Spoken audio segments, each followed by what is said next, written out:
Ano? Ay, nandito si Makagago. Ay, ito ba? Kayo to, sir? Sir MJ Makagago? Yon, nandito si Sir MJ, ha? Mayroong mga beneficiary, matatanda, mga PWDs, mga hindi kayang sponsoran na mga sponsor, kumukuha yan doon sa pera o revenue ilikom ng mga nag-love team na yan para magawan at mabigyan ng magandang buhay ang mga beneficiary na yan at mapapahayan. Ganun. Wala walang puro kuda. Hindi man nag-research to. Sino bang linoko mo dyan, MJ? At napapalibutan ka na ng mga nanlilimos na Gcash sa comment section. Nako.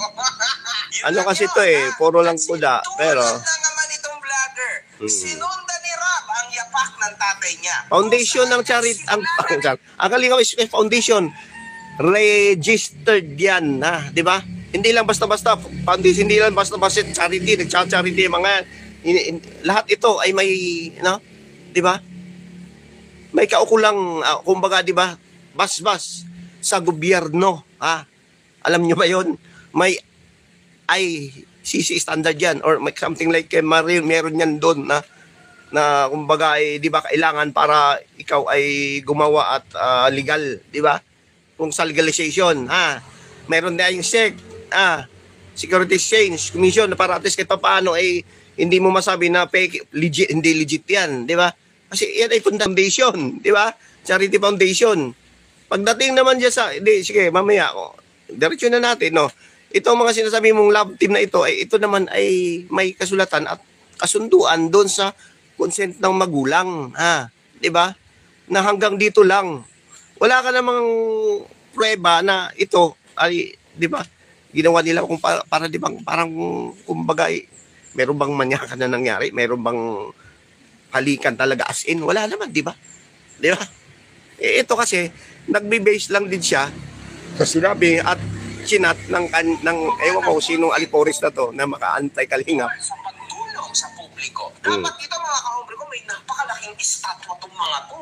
Like, sobrang grabe. Dapat lang. Hindi ko nilang tumulong. Oo na. Sa kanila nito. Syempre natural. YouTuber to At nag-gain na sila dito dati pa.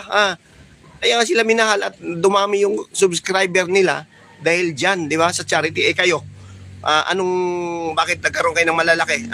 Sa puro pang criticize nyo, pang huhusga, hinahangaan ba kayo? Lahat naman majority hindi. Iwan ko ba, bakit? Alokohan, di ba? Di ba, minsan naiinis kayo dahil dito ka sa clickbait niya, dito sa title niya, sinasabi na rito na nagtatanong siya. Pero pagdating dito sa tutuhanan na, doon sa live or sa upload niya, siya na mismo nagsasalita, parang pinatutuhanan niya, na wala naman siyang basihan, di ba? Nasa sari-sari stores na. Enchantor's fine powder helps quickly absorb excess oil Dami niyang, and moisture. dami niyang ads, di ba? Nabayad sa'yo. Ito po ang mga content niyo. Ginagamit niya po kung sino-sinong mga mahihirap na mukha dito, no? Natulong naman talaga. Tulong naman talaga. Pero ang mas matindi po ang balik dito, mga kombre ko, kasi ang tataas ng views, Kung ang malamang dahil ang balik sa kanya, 40,000. At ngayon mo lang pala nalaman. Ngayon, dapat nung nakaraan o dati pa, sana ito yung kinontent mo para mag-million views ka rin, di ba? Kasi kung ito ngayon ka lang, siguro, bago niya, siguro tinignan mo na niya, million views to, magandang laban to, no? So, kaya kinontent niya si Kalingap Rob, no? Di ba? Ano masasabi niyo, mga kombre ko? Why would anyone pay you that much? Okay? Why? Why? Tama, di ba? Nasa tamang daan ka, di ba? Ayun nga lang. Yan nga lang. Hindi po ang kahihiyan ng mga tinutulungan niya, mga Kahihiyan. kombre ko. Ito, Hindi po ang kahihiyan kasi habang buhay niya nakapaskin dito. Plus, most probably, yung iba sa pamilya nitong mga tinutulungan niya, no, ay hindi sang-ayon dito. Nako. No, di ba? Hindi talaga sila nanonood kay Kalingap Rob, dito kay lang huli na siya no? Nahuli na siya. Ano yung sinasabi niya ulit? Ulitin natin. Napakalaking estatwa itong mga to. Like, sobrang grabe.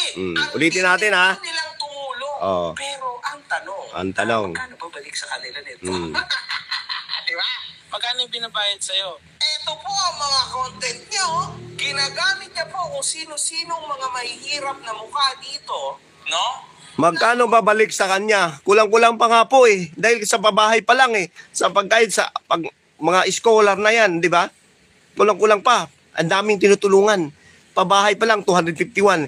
Yung pagtulong sa bawat Pilipino, araw-araw yan, naglalako, nagpupunta, nag-i-scout kung saan-saan. Ang daming charity vlogger, kung sino-sino, no? O bakit paano masasabi na malaki ang balik? Di ba? Malaki yung kita niya, pero pagdating doon sa tulong, grabe naman, di ba? Wala ba kayo nakikita? O bakit di ka nag-research? Dapat nag-research ka muna kasi. Hindi ka nag-research. Tulong naman talaga. Pero mukhang mas matindi po ang balik dito, mga kombre ko, kasi ang tataas ng views, oh. Kung ang binigay niya 10,000, ang balik sa kanya 40,000. Sigurado ka? Ano masasabi niyo, mga kombre ko? Why would anyone pay you that much? Okay? Why? Tama, di ba? Nasa tamang daan ka, di ba? Ayun nga lang, matindi po ang kahihiyan ng mga tinutulungan niya, mga kombre ko. Bakit kahihiyan? Matindi po ang kahihiyan kasi Hindi mo ba alam lahat ng ito, hindi naman to talaga sinasabi natin, lahat ng tao may tsura. Yung sinasabi dito, yung mga minor de edad na tinutulungan ni Kalinga Prab at pinipili. Pinipili ba ni Kalinga Prab? Hindi naman, di ba? Tingnan mo naman Una, sila Lola Damiana, sila Kuya Robeng, sila Rina, PWDs yan, di ba?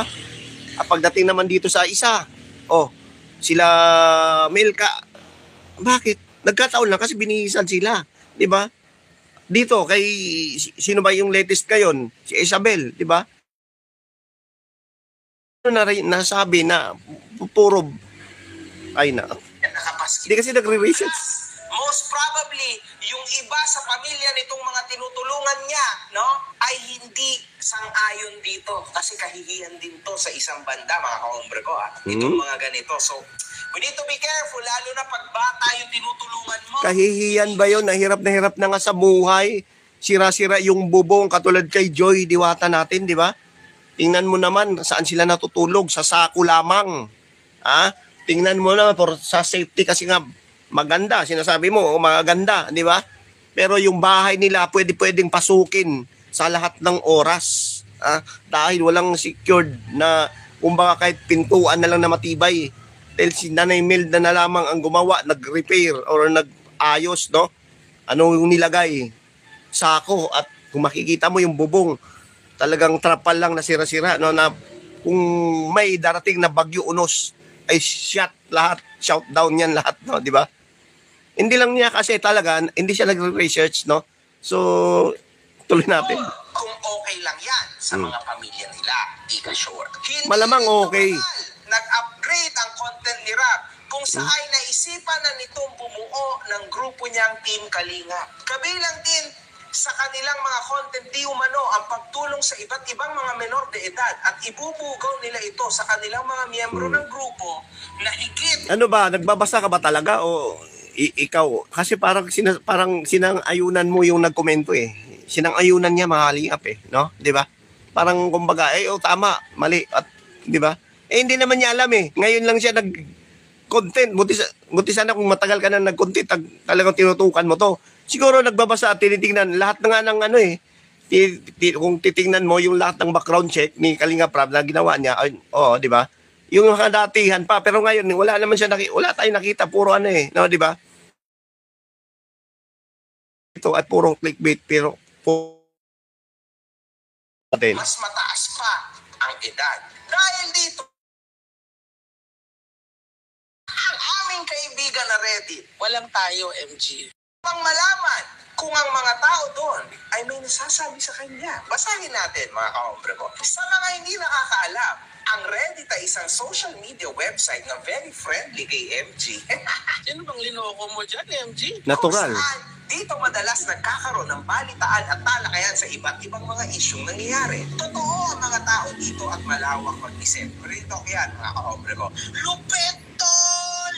Merong mga naging sari-saring post ukol kay Kalinga Prab, mga kahombre ko. Kung saan sinasabi nilang isa tong Makagago, dito search na niyo hindi po. gumagawa ng mga kaaya-ayang Title pa lang eh. post about 2 years ago. Ano ang mga naisip nyo kay Kalinga Prab. Wala lang, lagi silang pinapanood ng tita ko kasi. Tapos may nakita lang akong red flag kasi pine-pair nila ang isang 30 years old na lalaki sa isang 17-year-old na babae. Ayan, wait lang, hinto muna. So maintindihan mo to, yung yung may-ari nung kanyang binasa, no? Kasi binabasa niya doon sa masok siya doon sa isang parang kumba, di ba? GC yata na sinasabi niya, no? So doon ay kanyang napag-alaman, no, na doon sa komento ay isang babae to or dalaga pa ba na or minor de edad, no, hindi natin alam, na nagpupuyat ang kanyang mga tita sa papanood, no, dito mga love team na ito, na which is na ang lalaki daw is 30, no, kasi sila kuya Eds, no, mga nasa ganung edad na yan, no, late or something like parang early 30s na sila, no. So pagdating ng web siya is ano pa, no, ganun. Hindi mo ba alam na itong ginagawa ni Kalinga Prab dahil nga kaya nga may love team, di ba? Hindi naman para sa kanila to eh. Hindi naman para sa, kung halimbawa doon sa pagdating sa views bonus na lang like kasi sa mga sponsor, buti kasi ito na, di ba? Yes, napakaswerte yan. Pero pagdating dito sa love team, yung kita na yan gusto ko ipaarating sa'yo, ano, makagago ipinamamalas yan doon sa iba, no? Yung beneficiary, ito para maintindihan mo, may mga beneficiary na kasi na nasa pangalawang channel ni Kalinga Prab na hindi kayang tustusan dito sa isang channel dahil marami na po tinutulungan si Kalinga, no? Mga scholar nila, ano ba yung mga gastusan dyan, di ba? Kaya nga kumukuha sila ng love team para yung revenue doon isasalpak doon sa iba, di ba? Or pabahayan, yung iba na hindi kaya ng pabahayan doon sa mismong upload na yon ay matustusan, ganun, di ba? At makatulong. So di ba intindihan ng iba? O, di ba?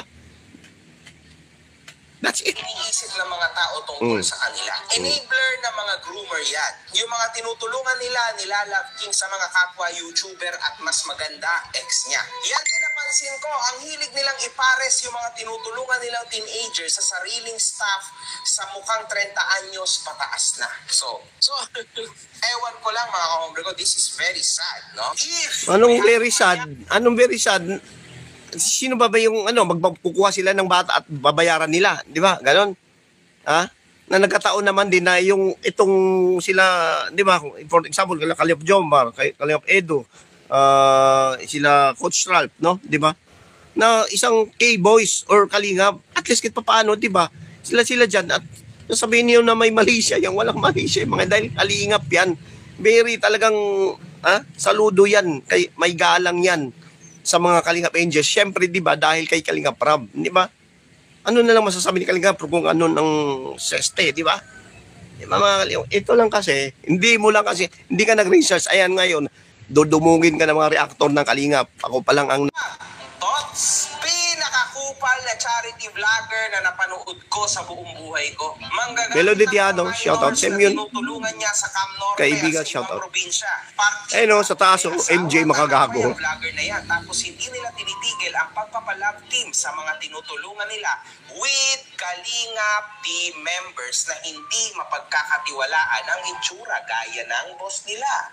Uy, Mga ipokrito. Hindi ito, basher to, mga Kalingap. Itong binabasa niyang komento.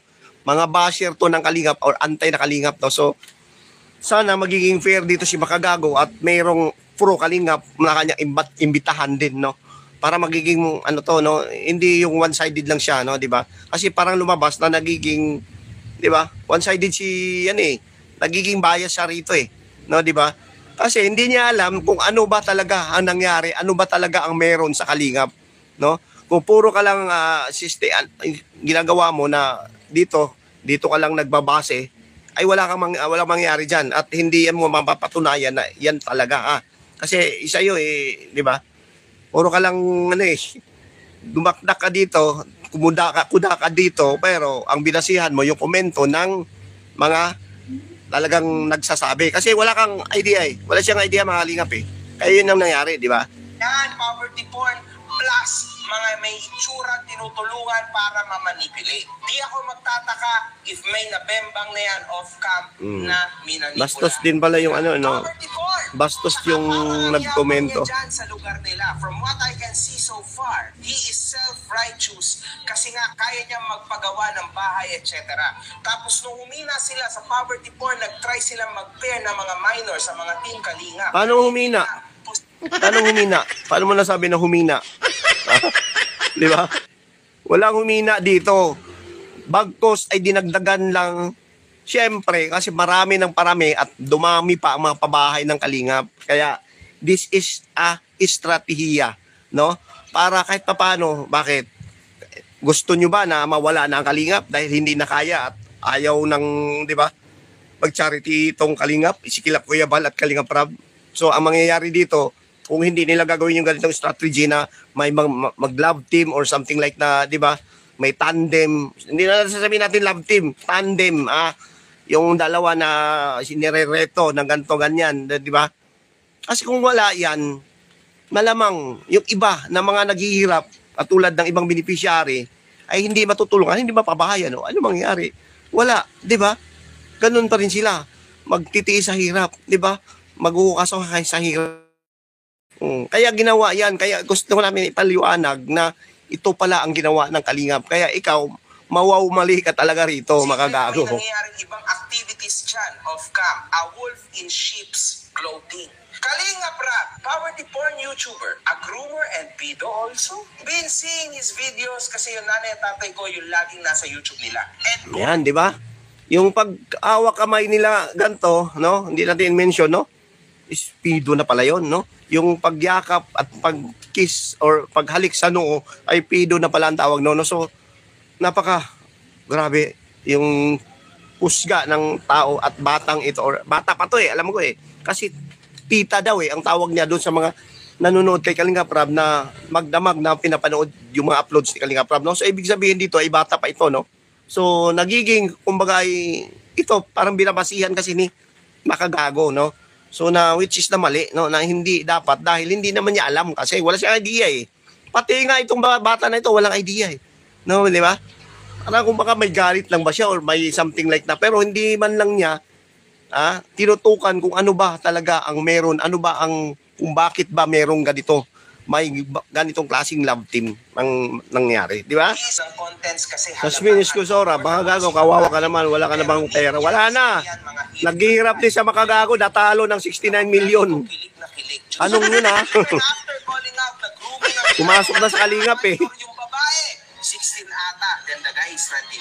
Napag-aral na si girl, tapos ngayon, kesyo worried si guy sa bago school ni girl dahil maraming makakilala, sobrang binakuran yung minor. Ayan po mga kahombre ko. Paano naging, ito Kasada. Kayo, ano bang masasabi nyo dito mga kahombre ko? I-comment nyo naman dito. O dali, pero kung ako mga kahombre ko, ito lang ang mensahe ko sa Team Kalingap, no? At kay Rab ng Team Kalingap. Mga putang ina nyo kayo. Kung ako sa'yo, magpaliwanag ka sa mga tao. Kasi baka mamaya yan, meron pa akong mahanap na iba at ispill ko yan dito, no? Kinakabahan yan. di ba? Tugas kamay dito si Yung sitwasyon at baka meron pa mga magsalita. Hindi ka sure. Magsasalita, dapat hindi ka bias. Tanggapin mo naman yung nasa side naman ng Kalingap, hindi yung puro ka lang sa side ng antay, no? Di ba? Kasi itong spill daw sa kanya, no, mga Kalingap, sinasabi niya rito na wala lang dahil yun daw ay nasagap niya, no. So pero pagdating sa kanya ay parang pinanigan, no, pinampihan niya ito, no. So yun lang naman, no, sa kanya ay wala naman, no, binabasa lang naman daw din niya at wala namang kung meron daw siya masagap ulit ay baka, no, baka magbibigay ulit siya ng reaction dito, no. So 134 na yung nanonood sa kanya, mga Kalingap. 3.7 yung ang mga komento. Pero kung inyong pansinin ang mga komento rito ay mga Kalingap partners natin. Bakit? Ito, don't take this down, MG. The situation has been going on years, 4 years na. Di ba? So, hindi niya dapat masyadong grabe, no? Oh. Wala puro siya negative. Mga komento. Sa vlogs ni Kalingap Rab, hangaan mo talaga, marami kang makukuhang life lesson at yung LT na sinasabi mo, love team, pampag-good vibes yun para sa mga taong may iba't ibang pinagdadaanan sa buhay. Masaya. At the same time, tama yun, sinasabi dito sa komento. Doon pa nag-comment mismo sa kay Makagago. At least kahit paano alam ni Makagago kung ano pala ang ginawa at bakit ginawa ang love team. Tama yun, no? Doon kayo magkomento. Pero ito, nagiging maganda, no? Naging maganda at nagiging masama sa kanya dahil halos nabash siya roon, mga kalingap. Makakawa ka naman, wala ka ng pera. Lalo kang makakawa, pumasok mo ang kalingap, marami kaming makalaban mo para kaming nagmamahal sa kalingap. Ito na nga po, resulta. Wala pang isang araw pagdating na in-upload ni, kasi nanood tayo, no, sa upload ni Makagago. Ang unang bumungad sa kanya na bulaga siya, wag mong ganyanin ang kalingap, ay nadali siya agad, no, di ba? Hindi niya alam, maraming reactor ang kalingap, maraming viewers ang kalingap. Hindi katulad sa kanya na nakakuha siya ng million, saan niya nakuha to, no? Na hindi, as in supporters team mo, 3 point ilang million to sa kanya. Tapos ang views pa lang niya ay wala pa 100,000, di ba?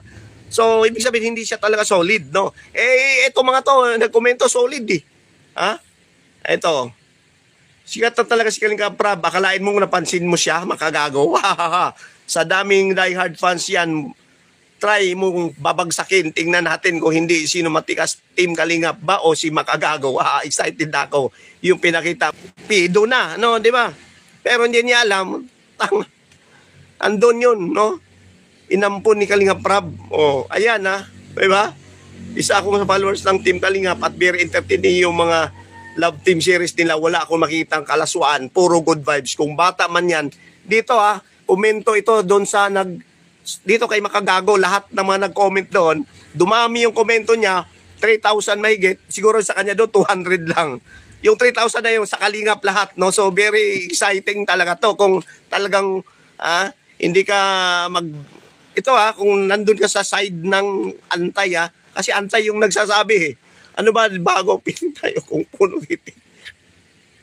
Yung Kalinga Prab na vlogs, maganda. Kaming mga FW nanood doon, nawawala stress mo. No, lahat, halos, pati FW, dito na tayo.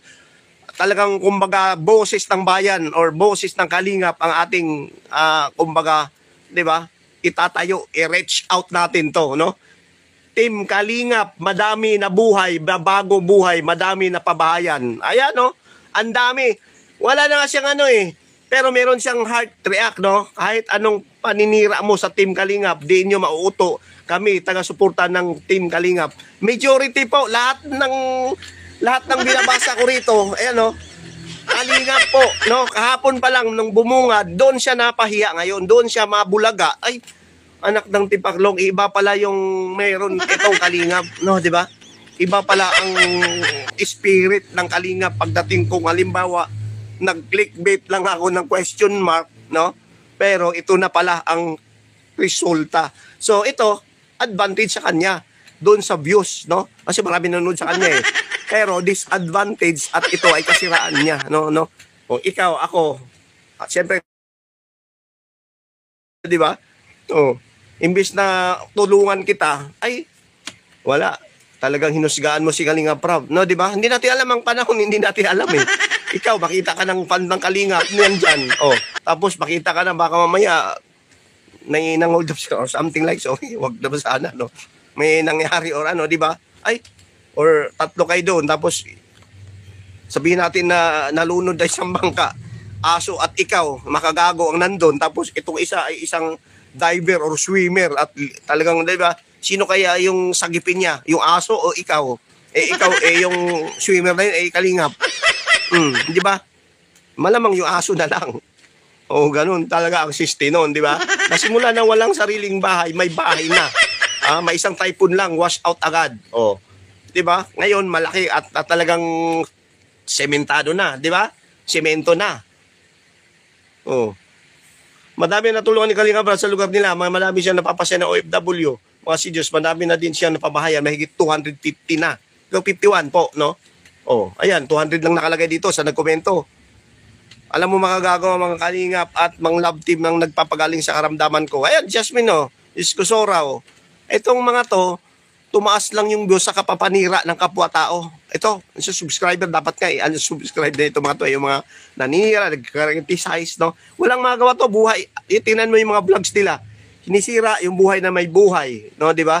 Sinisira kung hindi naman inaano, di ba? Para lang may pag-uusapan. Ito na ginawa, no? So, dito, mababalikan siya. Pero nandito na yung balik mga Kalingap Lahat ng mga nagkomento rito, makakalingap ayan magpapaliwanag marami ng live si Kalingap Rap tungkol sa love team na yan. Ayan sinasabi ko na to FYI, nagpaliwanag na ng maraming beses sa mga live niya si Kalingap Rap tungkol sa love team na yan. Ayaw lang intindihan ng mga toxic na Kalingap viewers ko, no? Yun, toxic kasi yung nandyan. Kaya nga, manood ka na lang kasi ng love team ng EDC para kiligin ka makagago. No, di ba? Kung nasubaybayan mo ang Kalingap, grabe din naman pagtulong sa Kalingap Rap, nasubaybayan ko yan mula noon hanggang ngayon. Melody Tiado, shout out. 'Di ba? Palike naman ako. Grabe po nangyari dito. No, kung inyong pansinin, helping someone na nagkasahurap, bakit kailangan niyo husgahan? Bakit kailangan niyo pa? Dapat manahimik na lang kayo, or kung may sasabihin mo kayo masama, kung hindi man kayo o ayaw niyo naman ng love team, huwag nang panoorin. Ganun lang kasimple. Simple as that, 'di ba? Pero pagdating dito na ba, nako, sabihin natin yung mga artista nga, million subscriber, yun ang mga kinita, pero wala man lang naitulong. No, di ba? Sino-sino, yung mga nandyan, mga artista na yan, mga sino-sino pa ba, mga player na yan, or sino yung mga malalaking may sahod dito sa mundo ng Pilipinas, sa mundong ibabaw, o sa Pilipinas, di ba? Mga ano lang, syempre, kumita sila, hindi nila pwede dahil pinaghirapan nila yan, natural lang. Pero dito, iba, yung mindset ng Kalingap, iba, si Kuya Bal, iba yung Kalingap Rap, no, di ba? Minsan na nga, diba, napagod na siya lang. Kalingap Rap, nung isang linggo, nagsasabi na yan, talagang kung mag-vlog lang, wala nang problema sana Kaya na mabuhay ni Kalingap Rap, kung solo vlog na lang siya, raw vlogs na lang, no? Yung ganun-ganun lang, or, diba, kung ano yung update sa buhay niya, ano ba nangyari sa family niya, or something like na, ano ang takbo ng business niya, or something like na parang, diba, hindi niya na bitawan niya ang love team, or bitawan niya ni lahat, ganon. Diba? So, ano mangyari? No? Diba? Pero hindi yan gagawin ng Kalingap dahil may buting puso mga yan. Meron niyang talagang vision to be a good leader. Diba? To be is a good. Na kung ikaw ay namuno, syempre, diba? Sundin mo rin. Kaya ganun. At marami ang nagpapalo sa kanila. Pero hindi yun yung sinasabi ko Yung ibig sabihin doon, siyempre magaling na mamuno si Kalingap Rap, di ba? Kasi marunong at magaling din siya kasi sumunod. Di ba? Nandun din siya, talagang pantay-pantay lahat. Kung ano nga kinain niya, kung ano yung kinakain sa vlog, andun din siya, di ba? Ano yung sinasabi nung isa? Ay, okay yan bro, tama yan. Kasi good follower din kasi siya. She is to be a good leader, is to be a good follower, di ba? Or mas best or good or something. Bahala na kayo dyan. Totoo ba? Tama ba yun? Di ba? Kaya nangyari dito, eto, siguro ginawa talaga lahat ng anti-Kalingap na ito, gawin natin, ito si Magagaw kasi influencer to, magaling to sa mag-criticize. Kasi hindi namin pinapansin ng iba na maliit lang ni channel Dito namin pansinin to, no? Mula pa kay Lola Damiana, ilang taon na halos 5 years na ako, na sumabay si Kalingap. O, di ba? Baka tanongin ni Makagago kung sino si Damiana. Baka sasabihin niya, bata, ilang taon na ba si Damiana? Baka sabihin niya, 15 years old. Mag-ang pedophile or something like na parang, di ba? Itong bata na ito na nagsasabi. Baka hindi pa nga isinilang to nagkomento dito kay di ba? Sino ba si Lola Damiana? Kaya nga may Lola, di ba? Tapos sasabihin nyo, minor de edad ang talagang tinutulungan ng mga ito. Si Andrew, sino-sino pa ba yung iba na ngayon na nandyan, na talagang si Isabel, no, di ba? Na naluki na. Na nangyari, di ba? So, yun lang po mga Kalingap, mga balbas natin, no? So, isang mapagpalang araw po muna sa lahat. So maybe mamaya siguro gawa natin panibagong reaction video ito, no, at hindi tayo pwedeng basta-basta lang apakan ang pagkatao ng Kalingap Rab dito, no, at huusgahan ng kung at doon sa text lamang, no. Walang basihan mga Kalingap. So ibig sabihin dito, evidence is talagang garbage, tapon, basura, no. Basura Kalingap. Sulit Kalingap, toy, wala kakaalan niya, hindi mahila pababa Kalingap at bayaran din yan. Kasi naninira din yan dati kay Vice President Sara. Thank you, sir. God bless. No? Talaga, naninira kay Vice Sara. Lahat naman yan for ano lang tayo, content lang naman kasi yan. Kaya kung sisira, kahit naman sino, no? Thank you, sir. God bless po. No? So, next time po, sana nandito kayo ulit at sama-sama nating pag-uusapan at bibigyan ng reaction video at opinion kung ano po ang masasabi natin dito kay mga kagago. No? So, walang katuturan, walang sinasabi, puro clickbait at puro fake news po ang nangyari dito, no. So, thank you, God bless po at maraming salamat, no.